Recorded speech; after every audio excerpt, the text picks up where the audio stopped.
Hello అందరికి welcome back to Dolly dumplings. ఇవాళ recipe వచ్చేసి స్నాక్స్ రెసిపీ సన్నటి కారపూసని ఎలా చేసుకోవాలో ప్రాసెస్ చూసేద్దాము. చాలా తక్కువ టైంలో సింపుల్గా చేసేసుకోవచ్చండి. టేస్ట్ కూడా చాలా బాగుంటుంది. దీనికోసం ముందుగా పిండిని కలుపుకోవడానికి వీలుగా ఉన్న ఒక ప్లేట్ని తీసుకోవాలి. ఇప్పుడు ఇందులో 2 కప్పుల శనగపిండిని వేసుకొని 2 కప్పుల శనగపిండికి 1 కప్పు బియ్యం పిండిని వేసుకోవాలి. నేను ఇక్కడ పొడి బియ్యం పిండిని యూజ్ చేస్తున్నానండి. మీరు బయట సూపర్ మార్కెట్లో తెచ్చుకున్న బియ్యం పిండిని కూడా యూజ్ చేసుకోవచ్చు. ఇప్పుడు ఇందులో 1/2 table spoon salt, 1/2 table spoon పసుపు, 1/2 టేబుల్ స్పూన్ కారం పొడిని వేసుకోవాలి. అలాగే 1/2 టేబుల్ స్పూన్ వాము పొడిని కూడా వేసుకోవాలండి. మీరు ఈ వాము పొడికి బదులు జీలకర్ర పొడిని కూడా వేసుకోవచ్చు. ఇప్పుడు ఇవన్నీ కలిసేలాగా ఒకసారి బాగా కలుపుకోవాలి. మీరు వాముని పొడి చేసి వేసుకోండి, లేదంటే వామ్ అనేది సన్నటి హోల్స్లో స్టక్ అయిపోయి కారపూస అనేది సరిగా రాదండి. ఇలా కలుపుకున్న తర్వాత ఇప్పుడు ఇందులో 2 టేబుల్ స్పూన్ల వరకు నెయ్యిని వేసుకోవాలి. మీరు నెయ్యికి బదులు బటర్ని కానీ లేదా కాచిన ఆయిల్ని కానీ వేసుకొని ఈ పిండి మొత్తానికి పట్టేలాగా బాగా మిక్స్ చేసుకోవాలి. ఇలా పిండిని నేను ఇక్కడ వీడియో క్లిప్లో చూపించినట్టు పిండిని చేతితో తీసుకొని గట్టిగా ప్రెస్ చేస్తే ఒక ముద్దలాగా రావాలండి. అప్పుడే ఆయిల్ అనేది పిండిలో బాగా కలిసినట్టు అర్థం. ఇప్పుడు ఇందులో కొద్దిగా వాటర్ని యాడ్ చేసుకుంటూ ఈ పిండిని సాఫ్ట్గా కలుపుకోవాలండి. గట్టిగా కలిపేశారంటే కారపూస ఒత్తుకోవడానికి కాస్త గట్టిగా ఒత్తుకోవాల్సి వస్తుందండి.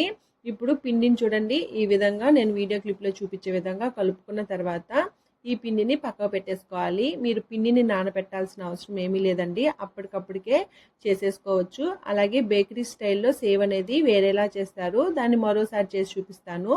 ఇప్పుడు కారపూసను వేసుకోవడానికి ఇక్కడ జంతికల గొట్టాన్ని తీసుకొని దీనికి ఆయిల్ని అప్లై చేసుకోవాలి. అలాగే ఇలాంటి చిన్న చిన్న రంధ్రాలున్న ప్లేట్ని తీసుకోవాలండి. అలాగే ఆయిల్ జంతికలు గొట్టానికి రాయడం వల్ల పిండి అంటుకోకుండా వస్తుంది. చూడండి, ఇప్పుడు ఈ గొట్టానికి సరిపడా తీసుకొని సిలిండర్ షేప్లో చేసుకొని ఈ గొట్టానికి సరిపడా పెట్టుకోవాలి. చూడండి, నేను ఇక్కడ వీడియో క్లిప్లో చూపించే విధంగా చేసుకోవాలండి. అలాగే పిండి మీకు ఆరిపోయినట్లయితేను కొద్దిగా వాటర్ని అప్లై చేసుకొని పిండిని మళ్ళీ కలుపుకోవచ్చు. ఇలా పిండిని సెట్ చేసుకున్న తర్వాత నేను ఇక్కడ వీడియో క్లిప్లో చూపించే విధంగా సన్న కారపూసని ఒత్తేసుకోవడమేనండి. మీరు ఫస్ట్ టైం చేస్తున్నట్లయితే మాత్రం ఏదైనా చిల్లుల గెరిటి మీద ఈ కారపూసని ఒత్తుకొని ఆయిల్లో వేసి ఫ్రై చేసుకోండి. ఇలా రెడీ చేసుకున్న తర్వాత ఇప్పుడు దీన్ని పక్క పెట్టేసుకొని స్టవ్ ఆన్ చేసుకొని కడాయి పెట్టుకొని కారపూసకి ఒత్తుకోవడానికి సరిపడా ఆయిల్ని వేసుకోవాలి. ఆయిల్ బాగా వేడైందో లేదో ఒకసారి చెక్ చేసుకొని ఆయిల్ బాగా వేడైన తర్వాత మనం ముందుగా గొట్టాల్లో పెట్టుకున్న పిండిని ఇక్కడ వీడియో క్లిప్లో చూపించే విధంగా సన్నటి కారపూసలాగా ట్యాప్ చేసేసుకోవడమేనండి. ఇలా వేసుకునేటప్పుడు మంటని లో ఫ్లేమ్లో ఉంచి వేసుకున్న తర్వాత మంటని మీడియం ఫ్లేమ్లో ఉంచి ఈ కారపూసని కాల్చుకోవాలి. అలాగే ఈ కారపూస కాలడానికి ఎక్కువ టైం పడదండి, చాలా త్వరగా వేగిపోతుంది. చూడండి, ఇలా వేగిన తర్వాత రెండో వైపుకి తిప్పుకొని కాల్చుకోవాలి. అంతేనండి. ఇప్పుడు దీన్ని ఆయిల్లో నుంచి డ్రైన్ చేసుకొని పక్క పెట్టుకోవాలి. అదేవిధంగా రిమైనింగ్ పిండిని కూడా కారపూసల్లాగా చుట్టేసుకోవడమేనండి. ఇలా చుట్టుకున్న తర్వాత మంటని మీడియం ఫ్లేమ్లో పెట్టి మాత్రమే కాల్చుకోవాలండి. మీరు హై ఫ్లేమ్లో పెట్టారంటే మాత్రం ఇవి త్వరగా కలర్ చేంజ్ అయిపోతాయి.